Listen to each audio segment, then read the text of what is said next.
Estamos falando sobre mudança de nome e de realidade. Um povo talentoso, um povo jovem ainda, com desejo de sacrificar por amor a Deus, mas sem direção, sem segurança, sem apoio, com tantas coisas que precisam ser tratadas não no sentido de estar errado, mas tratadas no sentido de ser curado, de ser sarado. E eu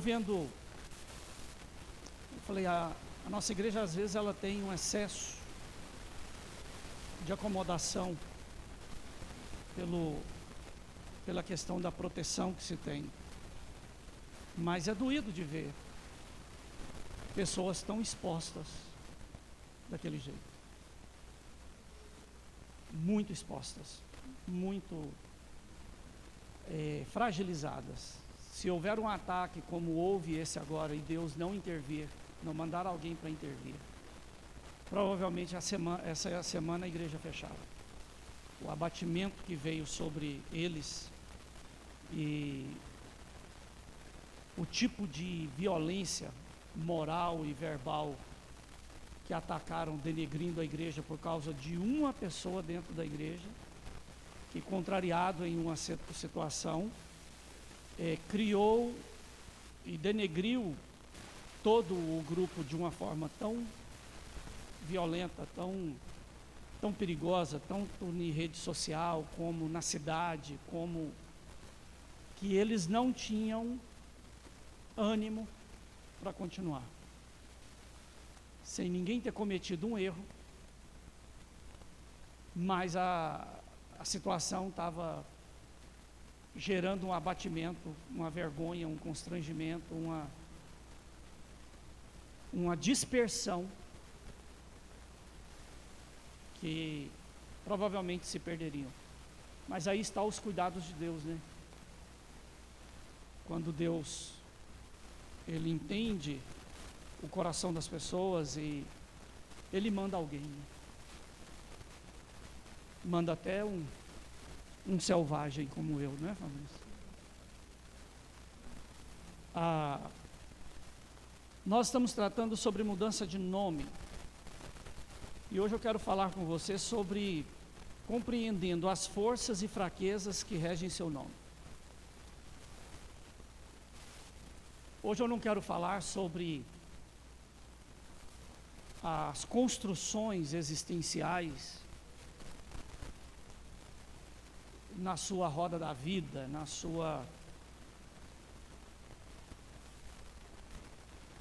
nas linhas que definem o seu destino, a sua vida, a sua história. Maldições que podem ser perpetuadas através do nome, realidades que podem ser mantidas através do nome. Mas eu quero falar sobre o significado do nome que você tem, mas que você ignora que ele faz parte da sua essência. Mateus, no capítulo 7, no versículo 20, diz assim: portanto, pelos seus frutos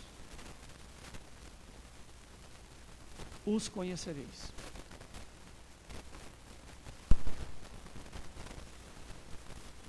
Pastor, eu acho isso, eu penso isso, eu imagino isso, eu indago sobre isso. Tudo aquilo que é especulativo deve ser observado com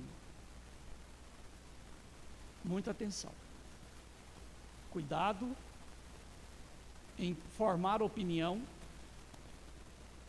em criar crenças por divagações, por ideias que aparentemente você se identifica com elas, mas que elas não se consolidam, elas não se materializam. Então, agora, frutos, realidades, são inquestionáveis. O que você pensa pode ser que seja. O que você é definitivo, é claro. E esses frutos revelam o seu verdadeiro nome.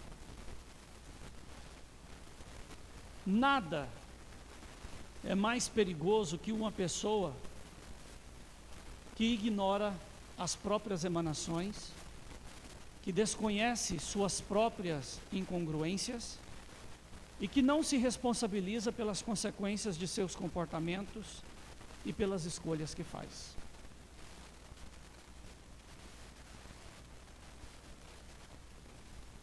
Pastor, eu me sinto uma pessoa isso, aquilo outro e mais aquilo outro. Dificilmente você vai ver uma pessoa errada que acredita no seu erro.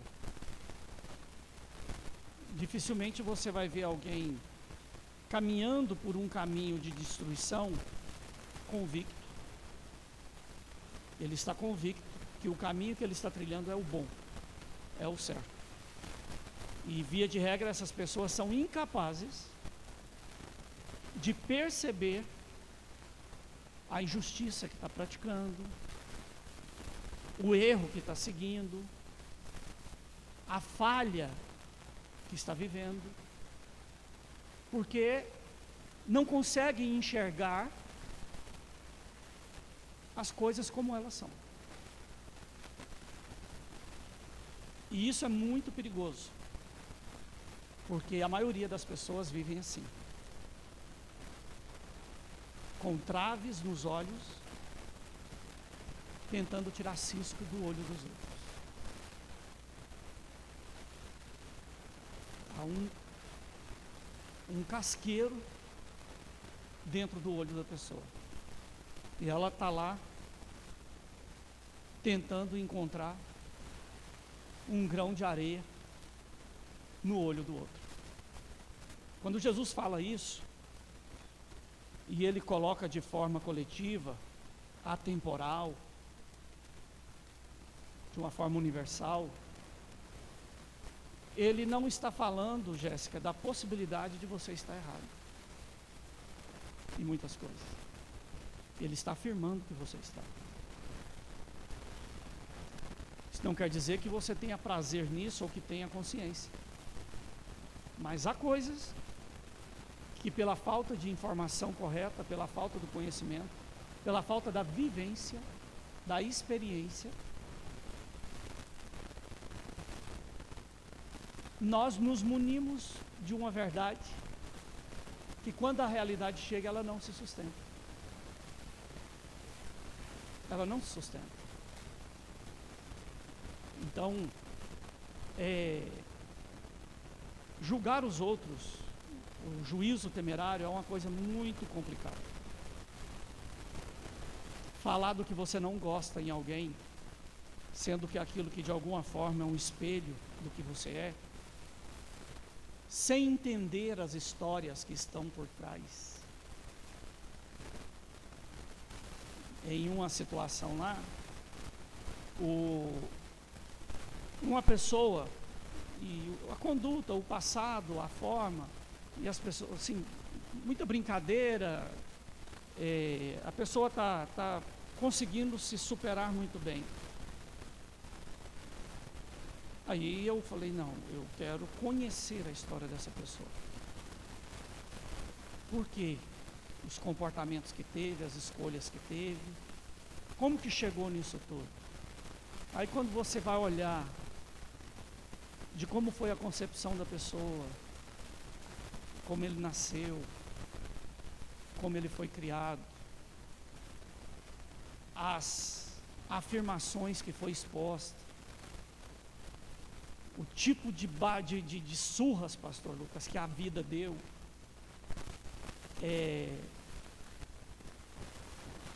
não justifica, mas dá para compreender o porquê que errou tanto.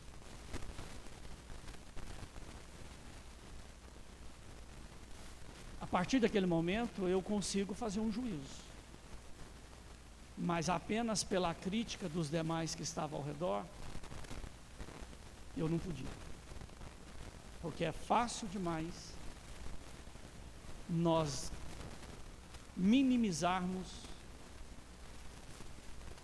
uma existência de sofrimento por um achismo inconsequente que nós temos por ver alguém em um momento. Não, pastor, eu conheço o Tião. Não, você não conhece. Você não conhece a história da vida dele. Você não sabe o que deu de certo e errado. A maioria aqui não sabe como o pai dele morreu, como a mãe dele morreu. Eu sei.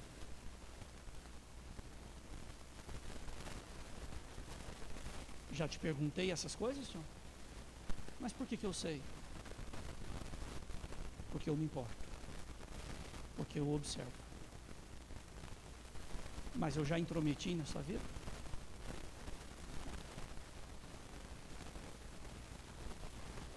Ao fazer julgamento de alguém, procure ter todas as informações, para que você não peque contra Deus. Amém? Mas o maior julgamento, a melhor inquisição que nós podemos fazer, é aquela que nós fazemos a nós mesmos. Essa é importante. Como não dá para influenciar ninguém, ninguém muda ninguém, irmãos. Marido não muda esposa, esposa não muda marido, pai não muda filho. Ninguém muda. Pode influenciar, mas mudança é a pessoa que tem que querer. E isso não é fácil de acontecer, não. Não é fácil, não. O nome, em essência, deveria indicar o tipo que a pessoa é. Sua índole, suas forças, suas fraquezas, a sua maneira de ver e interpretar os acontecimentos ao redor da vida. Tem gente que sempre é otimista, é da essência dela. Ela sempre vai encontrar um ponto positivo em um universo de negatividade. E existem pessoas que a tendência dela, essencialmente, ela é pessimista. E ela, se tiver 1000 coisas boas, eu e o Fabrício, nós fomos lá na divisa de Minas, no São Simão, e aí, como é que chama aquele negócio lá de Minas lá? Como? Chaveslândia. Certo, é de chave, né? Cidade da chave, muitas chaves, sei lá. É na divisa, né? De Goiás com Minas. Aí o Fabrício falou assim, o Fabrício é meio fomentão, ele fala que não, mas ele é... E ele, não, tá tudo bem, mas ele queria almoçar. Aí nós fomos lá e contornamos lá por cima, lá de Minas, lá, e paramos num restaurante. Mineirinho, chapéuzinho na cabeça. Ele não estava com esses chapéus de lebre, não. Ele estava com aqueles, esqueci o nome, aqueles brancos que de palha fininho. O pessoal da Costa Rica usa muito. Panamá. Arrumadinho e tal. E ele que servia. Meio que uma venda, a mesa, 4 cadeiras, mesa assim, comprida, estreita. Vocês querem o quê? Comida para 2. Aí lá, 50 é o prato feito e 70 para os 2, para o que tem na casa. Vamos ver o que tem, né? Tchau. Aí ele trouxe umas bandejinhas assim, 10 pedaços de carne de porco frita, outra com 10 almôndegas, grandes as almôndegas, outra com postas de peixe, umas 10, outra com carne de lata, de porco, daquelas carnes de lata, o lombo cortado, feito. Outra de carne de gado cozida, tipo um colchão duro, mas tudo assim, uns 10 pedaços. Aí veio outra com quiabo, outra com jiló, outra com farofa, outra com arroz, outra com feijão de caldo. Tinha outra coisa, Fabrício, o que era? Isso, tinha um quibe, né, uma vaca atolada também de negócio. Tudo excelente. Eu olhei para o Fabrício e falei assim, quantas pessoas que vai comer aqui? Irmãos, dava tranquilamente para 8 pessoas comer aqui lá. Sair 5, cheio. Aí ele falou assim, você está achando muito? Eu falei, tô. Ele pegou e falou assim, tem caminhoneiro que encosta aqui, tem cara que encosta aqui que está viajando, que eu tenho que repetir essas vasilhinhas aqui quase 2 vezes. Eu falei, senhor, eu não quis falar que ele estava mentindo, eu falei, o senhor está brincando. Ele falou, chamar um mineiro de mentiroso, dentro da casa dele, você está correndo risco de vida. Eu falei, não, então, eu acredito. Muita coisa boa, né, Fabrício? Mas na almôndega que eu comi, tinha um cabelão.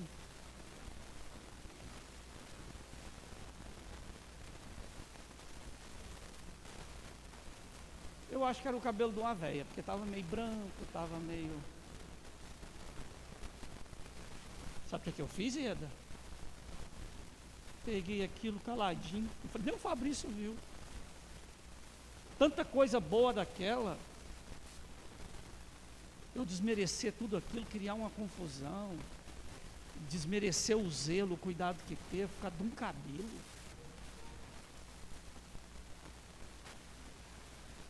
Mas conforme fosse a pessoa, imagine o escarcéu que fazia. Há pessoas que têm o dom de encontrar de valorizar uma coisa ruim em 1 milhão de coisas boas. É da natureza. Equilibrar isso é um desafio. Então, o nome determina os frutos da sua essência. Coisas como ser confiável ou não.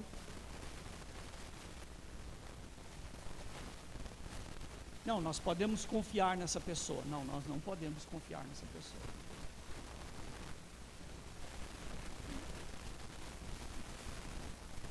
Se é falso na ausência das pessoas.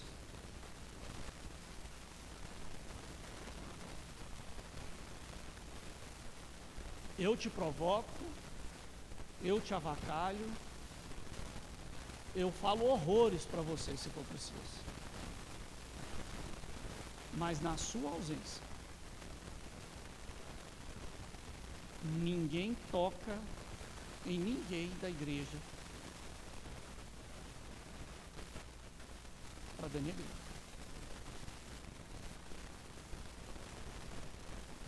Mas tem pessoas que estão aqui junto com você, é um comportamento, na primeira oportunidade que ele tem, mesmo ele não acreditando naquilo, ele não perde a oportunidade de fazer parte de um grupo que está denegrindo quem nunca fez nada contra ele. Tem pessoas assim ou não tem? Comentários que não existem, joga pessoas contra outras por coisas que elas não fizeram, distorce as palavras que foram ditas. Ah, mas foi dito, mas não com aquele sentido, não com aquela entonação, não com aquele objetivo, mas distorce. Tem pessoas assim ou não tem? Essas pessoas são falsas, o nome dela mudou. Não importa se o nome dela é Eduardo, ou Lucas, ou Sebastião. Ela vai ser por onde ela estiver, e aonde as pessoas a conhecerem, com o passar dos dias, vai mudar o nome dela. Aquela pessoa, falsa, o falso. Se a pessoa é leal ou infiel,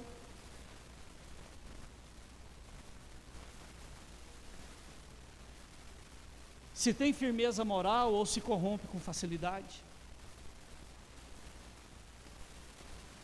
se é uma pessoa que age com fingimentos ou sempre sincera com suas intenções.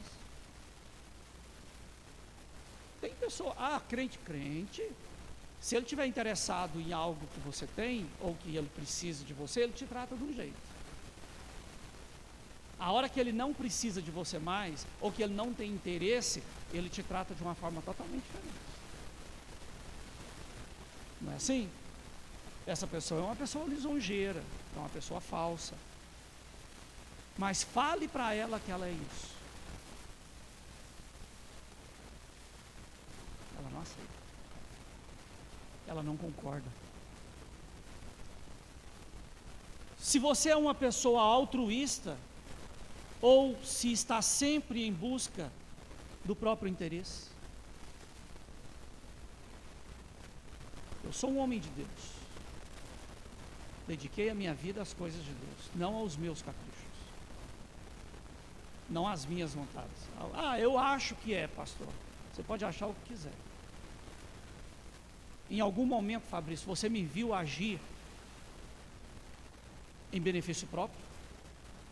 Se eu quisesse extorquir aquela igreja lá, eu podia arrumar uma cegonha para trazer os carros velhos que tinha lá? Eu tenho certeza que eu trazia.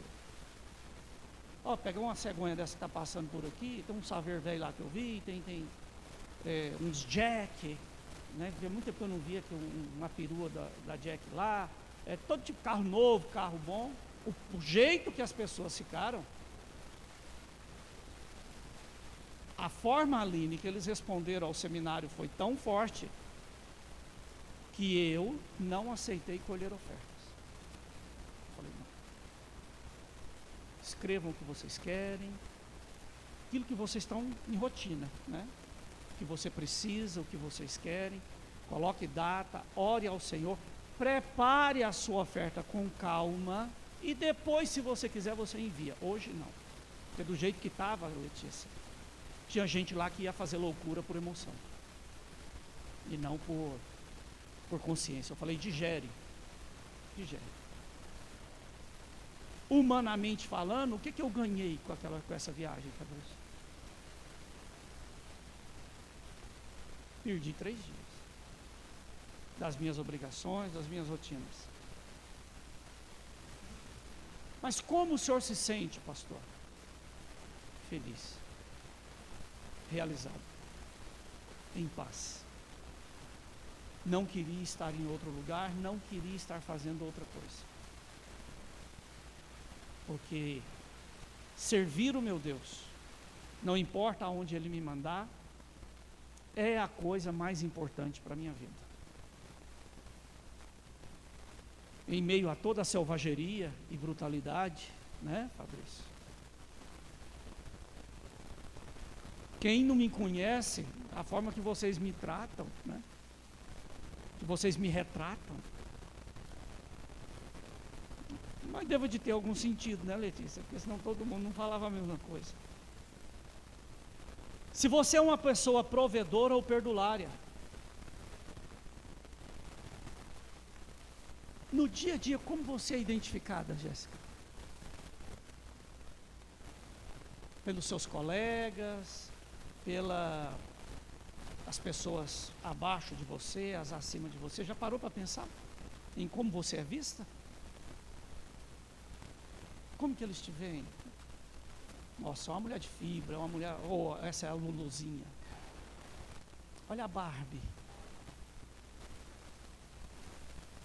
Estou dizendo que nada disso é negativo. Não estou falando que eles falam isso também, não. Quero só que reflita sobre como você é percebido. Existe também uma doença de gente que não gosta de você, não importa o que você faça.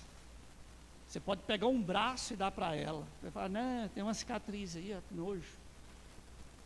Quero isso não.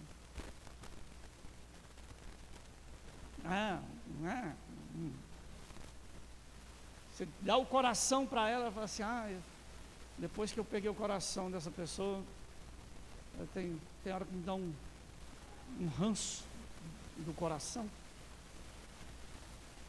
Então morre, ué. Pessoas que são assim. Então não dá para pautar a vida pelo que os outros acham, mas a opinião de 3 pessoas maduras que te conhecem, que falam a mesma coisa, bota fé nisso. Mas já viu que a gente não pergunta? Com medo da resposta? Mas é essencial você ter essa ideia. Como que você é visto?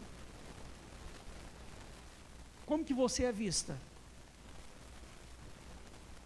Pastor, eu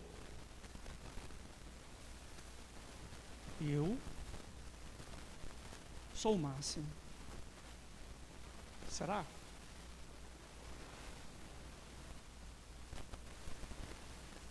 Não, pastor, eu não sou aquilo que eu sou, mas eu finjo bem. Ninguém consegue fingir o tempo todo para todo mundo. Em algum momento a máscara cai. Você pode mentir para uma pessoa uma vida toda. Você pode mentir para algumas pessoas durante um bom tempo. Mas você nunca vai conseguir mentir para todo mundo o tempo todo. Não estou falando de você expor suas fraquezas, suas dores para qualquer um. Mas em ter consciência sobre o tipo de comportamento que te identifica em meio às demais pessoas. Já viu falar que o Rubão é chato? Eu não estou falando que ele não é bom. Eu não estou falando que ele não é leal, que ele não é fiel, que ele não é íntegro, que ele é uma pessoa de valores inquestionáveis, mas ele é chato. Se você tiver que entrar num carro quente e o Rubão for o motorista, você vai entender o que eu estou falando. Ele não consegue fazer o processo de entrar no carro, pôr o cinto de segurança e ligar a chave para pelo menos abrir o vidro com menos de 5 minutos. E 5 minutos num carro que está pegando fogo é uma eternidade.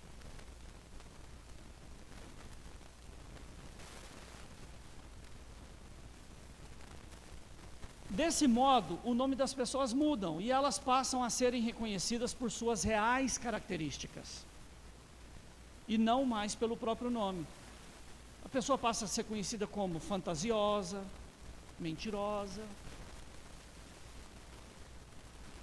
simplista, divisiva, inconsequente, promíscua, descontrolada. Nossa, fulano é descontrolado demais, meu Deus. Fulano é um descontrole total. Arrogante, ingrata, invejosa, rebelde, inconsequente, pecadora, bruta.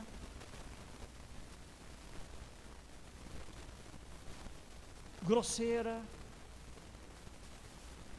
Tem gente que fala assim: não, eu sou uma pessoa verdadeira, mas quando na verdade ela é cruel. Ela gosta de usar as verdades, não para somar na vida de ninguém, não para instruir ninguém, mas para destruir a pessoa.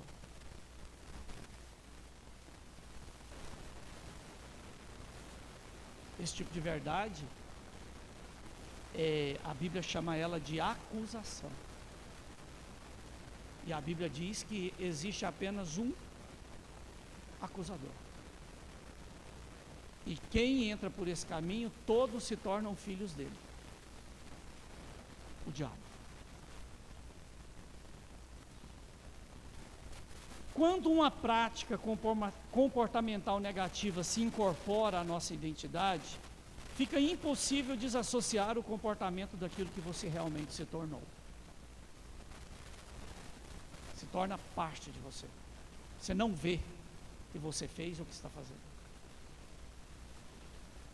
A única forma de mudar uma característica negativa, doentia e moralmente inferior, anexada a uma identidade, é por meio do novo nascimento. Um novo coração operado pela mensagem do Evangelho, pela conversão, pelo batismo e pelo Espírito Santo habitar dentro do coração da pessoa. Pastor, não tem outra forma? Tem. Por meio de tragédias irreversíveis na história de vida de alguém. Por isso, ou o Evangelho te ressignifica, ou o mundo te mutila antes de te matar. Vai ter acontecimentos que você não vai ter conserto, e você vai ter que aceitar uma existência de derrota até que a morte te liberte. O Evangelho não. O Evangelho nos muda sem nos mutilar. O Evangelho nos transforma sem nos destruir. Ele mantém a essência do que você nasceu para ser, enquanto ele te purifica daquilo que o mundo quis com que você fosse, que ele quis que você seja, que ele inseriu e você não tinha como lutar. Mas o Evangelho, ele te limpa sem te humilhar.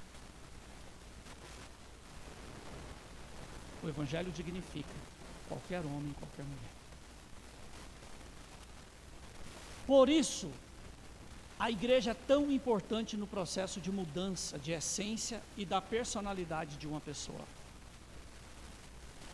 E neste processo, a figura de uma autoridade espiritual é a única forma de você ser modificado sem perecer para a eternidade.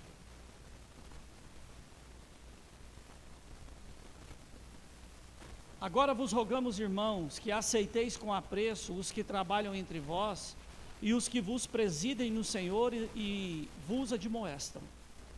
1 Tessalonicenses 5,12. Obedecei aos vossos guias, sede submissos para com eles, pois velam por vossa alma, como quem deve prestar contas, para que façam isto com alegria e não gemendo, porque isso não aproveita a vós outros. Hebreus 13:17. A figura pastoral, ela deve ser reverenciada. Mas você não pode ter uma reverência tola. Você não pode se deixar iludir por coisas que não são reais. Não se submeta de qualquer forma a qualquer pessoa ou em qualquer lugar que seja. Lembra o que é quando eu falo que a principal coisa que eu ofereço à igreja como pastor? Vocês lembram qual que é? Liberdade. Você não é obrigado a estar aqui.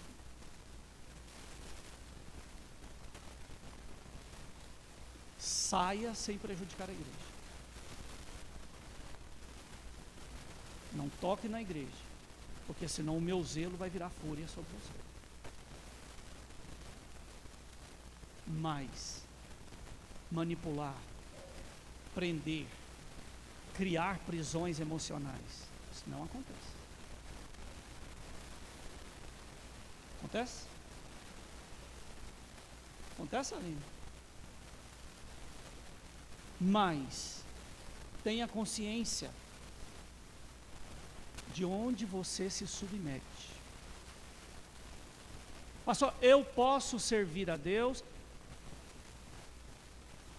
sem essa pessoa responsável? Você não consegue. A uns Deus chamou para isso, outros para aquilo, outros para aquilo outro, outros para aquilo outro. Sem alguém que sirva de referência, você se perde.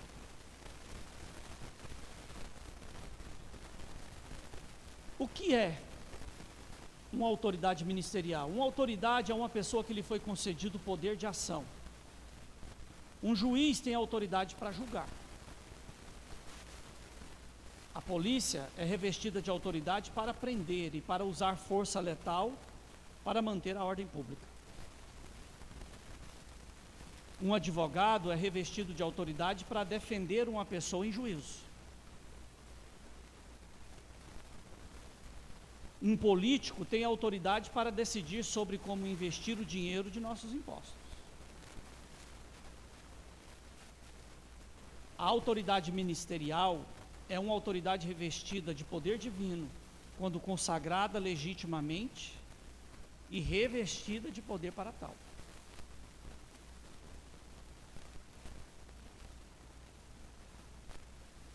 Ah, pastor, eu sou pastor. Onde você foi consagrado?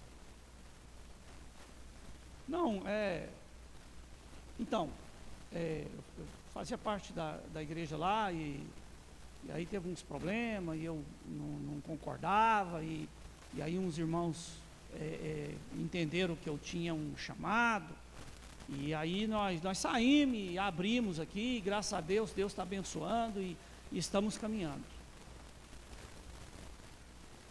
Grupo maldito. Cego guiando cego. Deus não está nisso. Então cuidado com a origem, porque mesmo que tenha depois 20 divisões e você esteja lá na 30ª divisão daquela rebeldia, Deus não está em nenhum desses lugares. Pastor, mas fulano foi curado, a pessoa foi batizada, e não sei o que, não sei o que.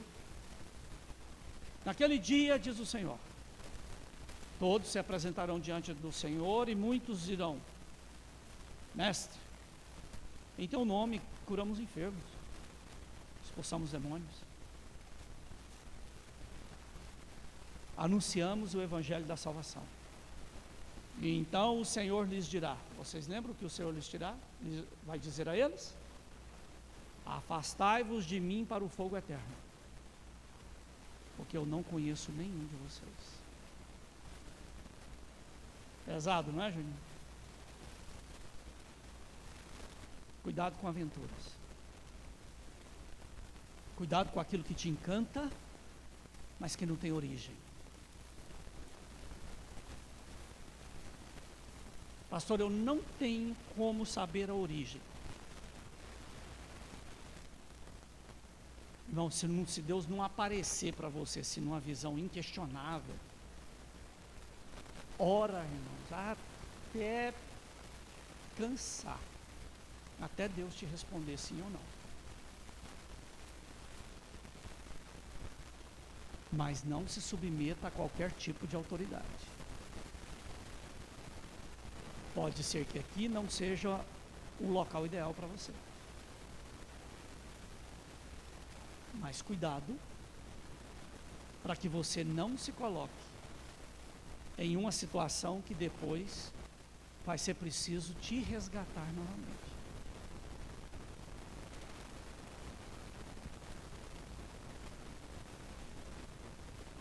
assumindo assim a responsabilidade de ensinar a palavra, para consagrar as ordenanças bíblicas, para te proteger das investidas de Satanás e para interceder por sua vida diante de Deus. Dessa forma, legalizando suas ofertas, recebendo seus dízimos, consagrando suas crianças ao Senhor, ministrando bênçãos matrimoniais, liberando perdão para os seus pecados confessados, lhe mostrando a direção que deve ser seguida.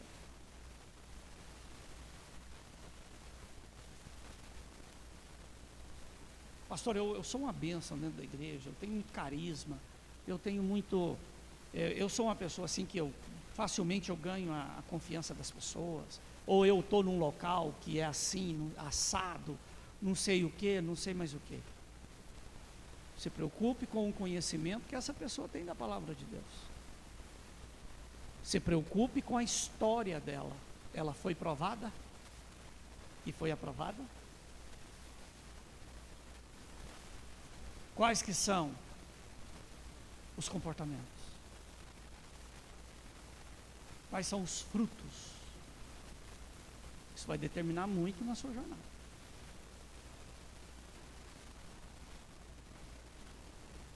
Em que somos beneficiados por uma autoridade ministerial? A autoridade ministerial nos proporciona 4 coisas, que é a mesma coisa que um pai proporciona à família. Um pai. Não é um macho que pôs uma criança no mundo, não. Um pai. Que assume a responsabilidade de pai. Proteção do maligno, do mundo e de você mesmo. Tem dia e tem momentos que o tal do crente, ele não precisa de demônio e nem de inimigo externo para desgraçar a própria vida, não. Ele mesmo faz um cavalo de pau nas próprias dignidades.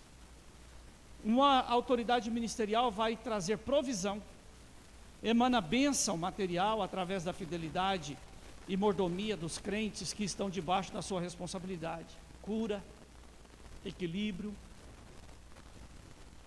bom senso, ajuda você a suportar a opressão. Tem dia que você fala, eu não vou dar conta. Aí vai lá o idiota do pastor, não sabe por quê, teve um devaneio, e liga, e faz uma oração, e pergunta algo, e fala algo, e aquilo ali ajuda você a vencer o dia, sem tomar uma decisão errada. Benefícios de ter uma proteção espiritual. Promoção.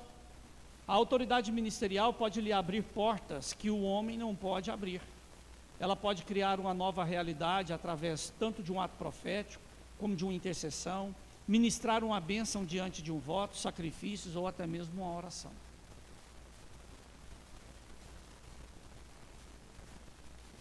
Uma autoridade ministerial, ela vai te dar limites para que você não se perca nos pecados de morte ou de fracassos e tragédias evitáveis.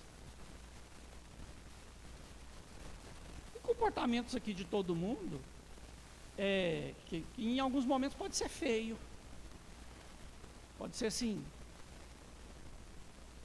reprovável, mas não é pecado de morte. Tem coisa que é melhor deixar a pessoa ir consertando, porque se você for repreender tudo, ou dar respostas para tudo, não tem como. Você vai criar uma pessoa que não tem condições de tomar decisões por si só e nunca vai ter comunhão com Deus.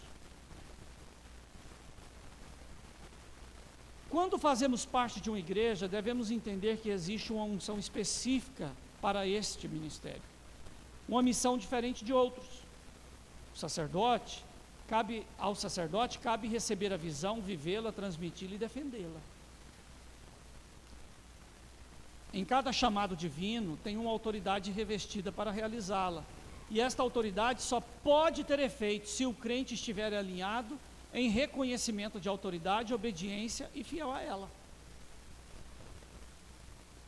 Por isso eu só posso exercer autoridade para proteger, promover o crente, ou o futuro líder, se ele estiver alinhado, em reconhecimento da autoridade constituída, em obediência, fidelidade.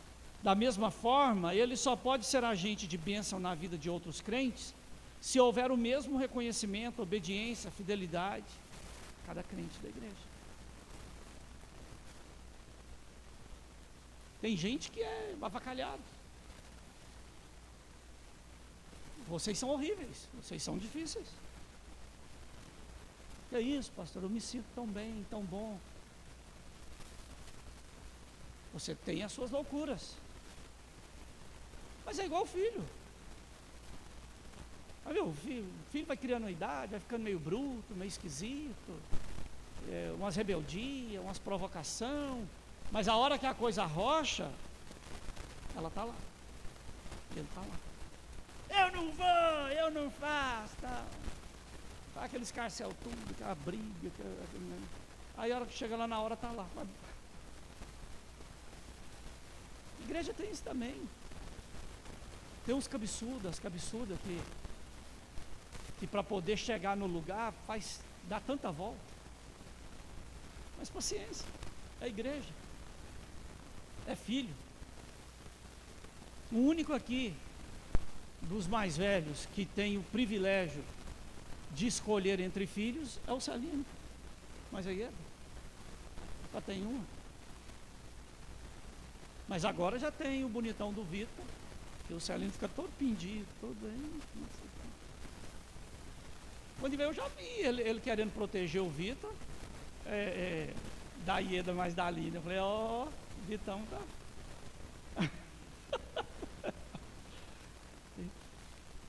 Um dia que eu cheguei lá, os dois estavam uma pilha. Eu não sei o negócio que eles queriam fazer lá, e a Ieda dando trabalho demais, e a Aline do lado da Ieda, e o Celino estava assim, gente, mas eu estava magoado com essas duas, impedindo o pimpolho dele de ser feliz. E aí, o idiota do pastor lá no meio, tentando, não, calma, pera. Mas o Celino estava doendo pelo pimpolho dele, nem sangue é.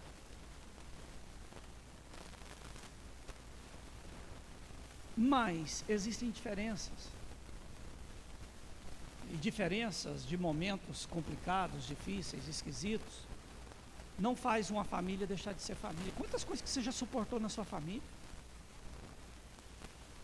Já ou não já? Mas você não abre mão dela. Zela da sua igreja. O povo é complicado, Alexandre. Letícia é fácil, Alexandre?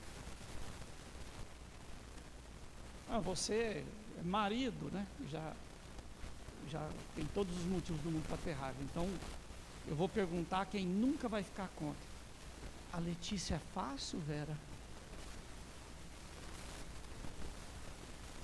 Quem pariu o Mateus, que embala, né? A Letícia é fácil, Vera? Não. Essa é família.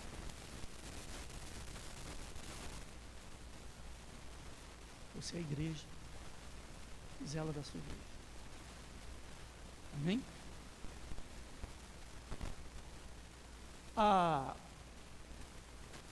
Os perigos de vivermos desalinhados a uma autoridade.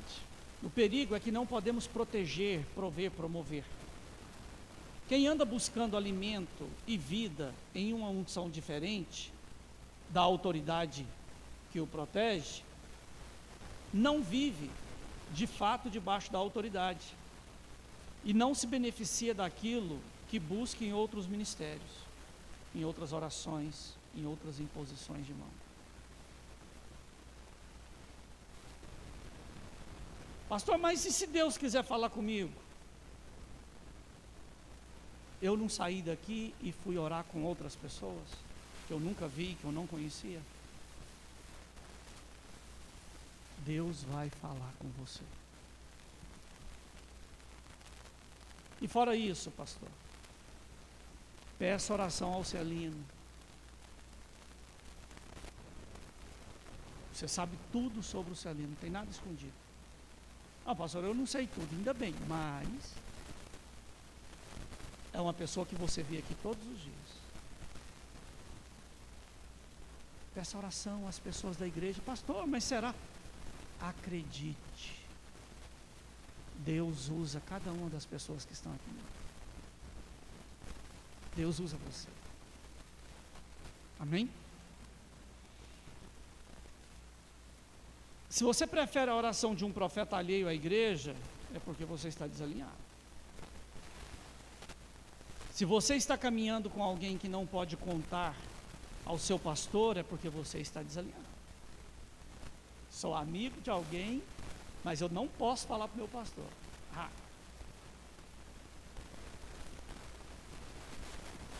Se você é indiferente à palavra que te é ministrada, você está desalinhado.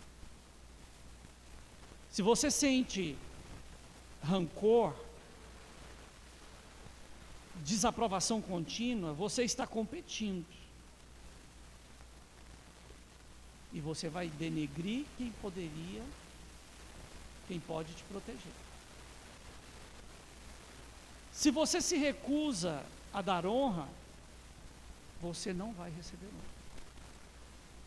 Porque honra é algo que não tem como comprar. Você pode até conseguir honra humana mentindo, mas em algum momento ela acaba. Agora, a honra que você dá, quem restitui ela a você é Deus. E aquilo que Deus dá, homem não toma.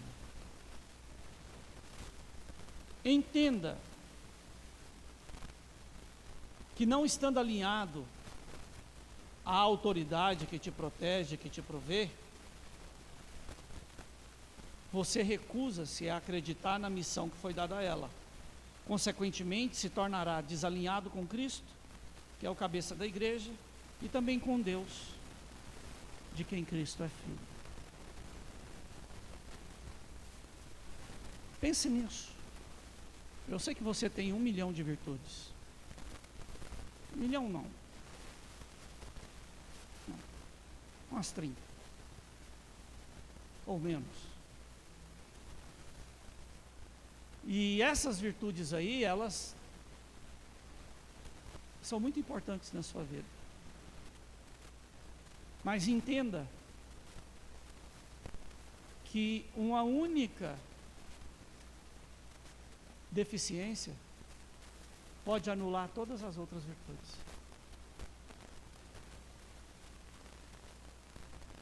Quem aqui já teve o privilégio de passar a noite com uma unha amassada?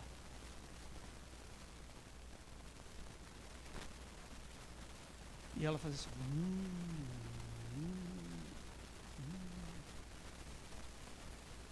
a noite inteira.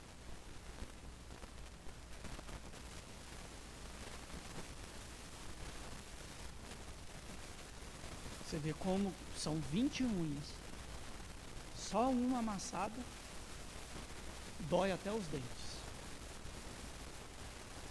Quem já teve a aventura de um dente doendo, aonde não tinha lugar para comprar um remédio e nem como tratar?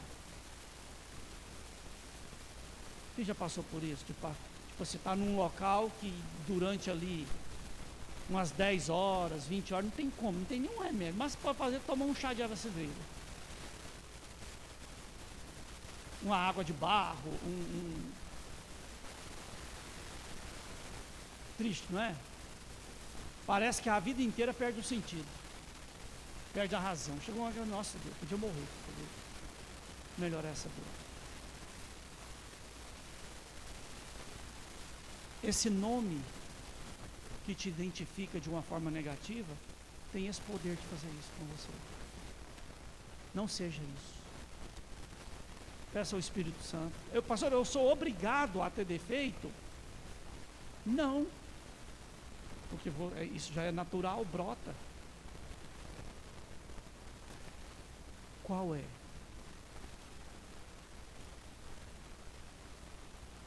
Pastor, eu não sei, como é que eu faço?